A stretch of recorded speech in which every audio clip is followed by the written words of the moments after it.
ഐഎസ്എല്ലിലെ മറ്റൊരു നിർണായക പോരാട്ടത്തിനൊരുങ്ങുകയാണ് കേരള ബ്ലാസ്റ്റേഴ്സ്. എതിരാളികൾ ശക്തരായ എഫ്.സി. ഗോവ.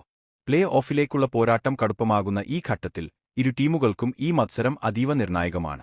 കഴിഞ്ഞ ചില മത്സരങ്ങളിൽ മികച്ച പ്രകടനം കാഴ്ചവെച്ച കേരള ബ്ലാസ്റ്റേഴ്സ് ആത്മവിശ്വാസത്തോടെയാണ് ഇന്നത്തെ മത്സരത്തിലേക്ക് ഇറങ്ങുന്നത്. പ്രത്യേകിച്ച് ഹോം ഗ്രൗണ്ടിലെ ആരാധകരുടെ പിന്തുണ ബ്ലാസ്റ്റേഴ്സിന് വലിയ കരുത്താണ് നൽകുന്നത്.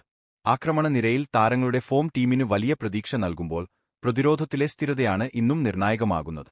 മറുവശത്ത് എഫ്.സി. ഗോവയും മികച്ച ഫോമിലാണ്. പന്തടക്കത്തിലും വേഗമേറിയ ആക്രമണങ്ങളിലും അവർ അപകടകാരികളാണ്. മധ്യനിരയിലെ നിയന്ത്രണവും കൗണ്ടർ അറ്റാക്കുകളും ബ്ലാസ്റ്റേഴ്സിന് വെല്ലുവിളിയാകാൻ സാധ്യതയുണ്ട്. ഈ മത്സരത്തിൽ ബ്ലാസ്റ്റേഴ്സ് ആരാധകർ കൂടുതൽ പ്രതീക്ഷ വയ്ക്കുന്നത് ടീമിന്റെ ആക്രമണ ഫുട്ബോളിലാണ്. തുടക്കത്തിൽ തന്നെ ഗോൾ കണ്ടെത്താൻ കഴിഞ്ഞാൽ മത്സരം ബ്ലാസ്റ്റേഴ്സിന്റെ നിയന്ത്രണത്തിലാക്കാൻ സാധിക്കും. എന്നാൽ ചെറിയ പിഴവുകൾ പോലും എഫ്.സി. ഗോവ പോലൊരു ടീമിനെതിരെ വലിയ വില കൊടുക്കേണ്ട സാഹചര്യം സൃഷ്ടിച്ചേക്കാം.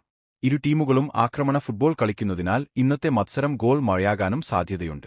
ആരാധകരെ ആവേശത്തിലാഴ്ത്തുന്ന ഒരു ശക്തമായ പോരാട്ടം തന്നെയായിരിക്കും ഇന്ന് നമുക്ക് കാണാൻ കഴിയുക. അപ്പോൾ നിങ്ങളുടെ പ്രവചനം എന്താണ്? കേരള ബ്ലാസ്റ്റേഴ്സ് ജയിക്കുമോ അതോ എഫ്.സി. ഗോവ ആധിപത്യം തുടരുകയോ? നിങ്ങളുടെ അഭിപ്രായം കമന്റിലൂടെ അറിയിക്കൂ.